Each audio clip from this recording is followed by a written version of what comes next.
Welcome back to Fly By Money. Derek here, where we talk about money, motivation, and entrepreneurship. First, I wanted to thank all the viewers and subscribers since I started the channel. I really appreciate the conversation that we're having in the comments below.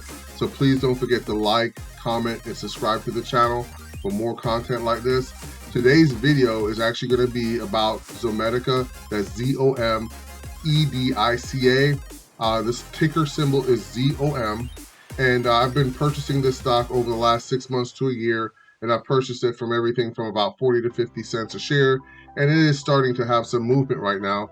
But I wanted to talk to you guys a little bit about this stock and why I'm looking at this as a long-term investment opportunity. I know that a lot of people have talked about this before. It is kind of what they call a meme stock, but I definitely wanted to talk to you guys about this. Before we get into that, I wanted to touch on Rolls-Royce. I want you guys to check out my previous video on that. Rolls-Royce over the last week or two has had a lot of great movement. When I did the video back in August, I believe the stock was trading about $1.58 a share, and it's actually trading closed out on Friday at $1.92. It's been as high as $1.98, so I definitely feel like Rolls-Royce right now is on the move. Just remember that all these things that I'm telling you guys about, these are just kind of my opinion. I'm not a financial advisor, and this is just for our entertainment purposes. And I hope that you guys do use some of this information and make some good financial decisions out of it. But let's go ahead and get into what Zomedica is about and kind of what I think about it and what the issues are and what the upside and downsides of this particular situation is with Zomedica. But here we go. So here we are on Zomedica's website. Zomedica primarily provides diagnostic equipment to veterinary clinics and their practitioners, okay? Being that they're in an industry that in 2019 did $97.5 billion, and in 2020 actually did more, actually did $99 billion in total sales.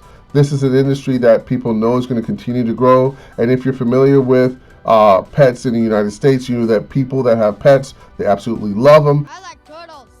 And are willing to do what it takes to take care of those pets. And so we really believe that they're in an industry that's going to continue to grow and continue to generate income for the stockholders. So that's one of the main reasons why people have a lot of interest in Zomedica, is that they're in the right industry. But on top of that, on top of providing this diagnostic equipment, the most important thing is they actually have this product they call Forma, right? And so, in my opinion, I'm sure there are other companies that provide diagnostic equipment, but this Forma business plan, or this Forma product that they have, actually works in this particular machine here in the clinic, and it allows them to do their testing more rapidly. And on their own, they don't have to send it out. It's quicker, but it uses a cartridge profile. So essentially, you put a cartridge in this, you do your testing, and you continually have to purchase this cartridge. I don't know how often they would have to purchase it, but they have to purchase it so often from Zomedica, which is going to result in residual sales. So I really feel like this is an important part of their business plan and their business structure that makes them very appealing to anyone that knows the structure of their business. The fact that they're not just selling diagnostic equipment, but they're selling diagnostic equipment that's going to continually need additional products to keep that machine working. It's going to keep them in front of the customer and keep the customer purchasing things from them in the future. And once I think these veterinary clinics get the fast results from the machine, they're not going to want to go back to using the old way. So that's one of the unique things that I think about this company that's got people so interested. I know that people have talked about this as a meme stock, but usually when there's a little bit of smoke, there's a reason why there's a little bit of smoke, and that's why I think there's a little interest about this company. It's not just that they're in the pet industry, not just that they're in the diagnostic pet industry, but they have a good product. And if they can execute this product, then they're going to be really successful. And I really think they do have the ability to do it. So let's talk a little bit about why the Zomedica stock took a dive. Okay, Zomedica had a relationship with a distributor that distributed their product to veterinary clinics. Now, if you're familiar with the whole sales process for companies, there's typically a couple ways that companies sell a product. If you have a very simple product, a lot of times you can sell that directly to the customer. You send them a mailer, you have a telephone 1-800 number, you have a website, and the client just clicks and buys staples and products from your website. But typically when you have a more complex product, you'll have to sell that product through distribution.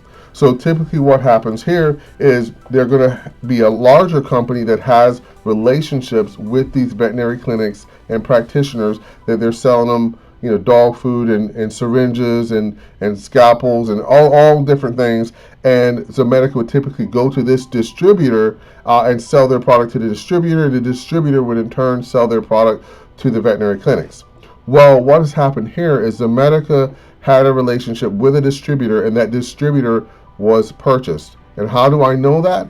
Let's go ahead and take a look at Zomedica's financial reports, and it's in there. Okay, so let's go ahead and take a look at that. All right, guys, so here we are on Zomedica's financial report. This is for the 6 months ending June 30th, 2021 through 2020. And what I wanted to show you guys was one of the reasons why I believe the stock has taken a big dive. Zomedica really, they're in the right market. Okay, they're in the pet industry, it's continuing to grow. They provide diagnostic equipment to veterinary clinics and their practitioners, which is an industry that's also continuing to grow. And people are definitely going to check out and take care of their pets, and I think they're in the right industry. However, one of the biggest issues that they have, if you go through their financial report, is it goes into what their sales plan was. And their sales model was a distributor-based sales model, which basically means they were going to sell their product through a distributor, which would then sell it directly to the veterinary clinics. Okay, now typically when you have a product that's fairly complex, you're more likely to sell through distribution, just because those distributors already have relationships and rapport in these different areas that you may not have, and you want to be able to get your product out to the market as quickly as possible. So you sell to the distributor puts it on the shelf and sells it to the end user, in this case, which would be the veterinary clinics. Now, if you read the financial statement, it actually tells you right here, we commenced to marketing our True Forma product, which is that machine I showed you earlier that uses the cartridges, with a distributor-based sales model, and intended to transition a direct sales organization as the market presence grew. However, due to developments involving our distributor that we believe impacted its ability to market our products effectively, we have accelerated that transition and have focused our efforts on building a direct sales organization. So what does that mean? Okay, from what I've seen, I've read a couple other reports. I believe the company was purchased by another company. The distributor that they were going to sell through was purchased by another company, and they no longer would sell the True Forma product. Most likely, the distributor that purchased them had other relationships that conflicted with the Zomedica True Forma product and didn't want to sell it anymore. This is just my hypothesis. I didn't see anything that specifically said. I could not find exactly who their distributor was, but I can tell you that that's most likely the setup. I used to sell engineered lifting products in the past, and if I had another vendor that came to me and said, "Hey, I want you to sell my product," but it was too similar to another one of my vendors, that I wouldn't be able to carry your product. Or if I got purchased by someone that was bigger and they had another product they wanted to sell that was in conflict with your product, that I couldn't sell your product. And this is what it appears has happened here. So then they decided to set up their own direct sales team. Okay, so anyone that knows anything about sales and selling complex products nationally knows that setting up your own sales organization is going to take a lot of time. Okay, it's going to take a lot of time, it's going to take a lot of money and a lot of resources. Sales guys are hard to find. Good sales guys, I would say, are hard to find. So as you can see here, though, the good news is that they're telling you right here, we employ 9 direct field commercialization personnel supported by 2 regional directors, a vice president of sales, and a chief commercial officer. So that means they've already got the guys in the field, they've got the regionals, and they've got the sales manager in charge of all that. So they've already set up their base already. It's been several months since this has been set up. And so on the good news side of things, they've got it set up, and they'll be turning the corner. However, I think that's why you saw the stock dive earlier in the year, is that when they found out that this relationship wasn't there and the sales weren't going to be there, obviously investors don't want to take that kind of risk, and that's why you saw the price kind of dive. However, now that the sales staff are in place, I do believe that the product they sell is a good product. I think selling directly to the clinics is also a great idea, because people are used to buying direct now. People are just more used to it than they were in the past. In the past, a complex product like this had to be sold through distribution.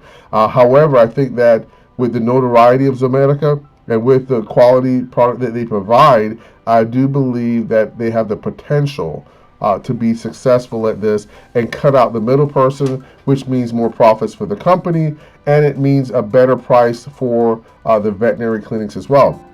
The other piece of this that I think is really important is that the True Forma product uses that cartridge that I mentioned earlier, and the fact that they're using the cartridge is going to allow them to continually sell product to these clinics. Even after they've sold them the machine, they're going to be able to sell them products continually, which I think is going to result in continual sales and building on that relationship. In addition to this, Zomedica has also purchased stock and purchased rights to other products that don't just diagnose pathogens. They also diagnose leukemia. They're working on diagnosing things like leukemia and things like that in cats and dogs. And so the company is using this cash that is generated through the sale of its stock to develop more products that are going to be able to sell directly to these veterinary clinics and practitioners. So I really think they have a really good business plan. They have a really good product. The one big down is that they have this issue with their sales organization. Now I think they've already set it up. I think that they put a new guy in charge of everything, and I think that they have what they need in place to be able to be successful. I guess it just, what's the proof in the pudding when the actual sales numbers come out here in the next few months. All right, so here's some of their financial information. I'm not going to spend a lot of time on this, but I just wanted to kind of give you guys a quick snapshot of this. Looks like cash flows used in operating activities, there was a change of $3.5 million. That is significant. They do have a lot of cash and cash equivalents on hand of $276 million, 276, 209, 816 to be exact. So they do have a lot of cash and cash equivalents on hand. That looks like it comes right here, cash flow provided by financing activities, which I assume is going to be from the sale of the stock. That's where they got a lot of that money. And so I didn't want to really dwell on this in this particular video. If you guys have some comments about that, please don't forget to put that in the comments below, and I will definitely do another video on it. However, in this video, I really wanted to focus on telling you guys about reading those non-cash related activities that are going on with companies that are going to have an effect on the cash and the value of the company. And that's what this video was really about. So thank you guys for sticking around to the end of the video. I really appreciate it. So this video, really I wanted to touch base with you guys on the intangible things about a company. Sometimes those balance sheets and income statements, watching your PE ratios, the stocks, and the value does not tell you the true story behind the company. And this is something that I was looking at with Zomedica, that they definitely have all the pieces of the puzzle. They're in the right industry. They have a great product. However, their direct sales team right now is just not where it needs to be. I think once they get that in place, they're definitely going to be where they need to be in the next 6 months to a year. And then that stock value is going to take a really good uptrend. So if I had to say, this thing's definitely going to be over $1 in the next 6 to 12 months, and I'm planning on holding on long term. Remember that I'm not a financial advisor, and this video is for entertainment purposes in my opinion. But if you guys like content like this, please don't forget to like, comment, and subscribe Don't forget to click on the Rolls-Royce link below. That stock has also been up about 25% in the last 30 days. And I appreciate all the views I received on that on the last video. Thank you guys for tuning in, and I hope you guys have a great day.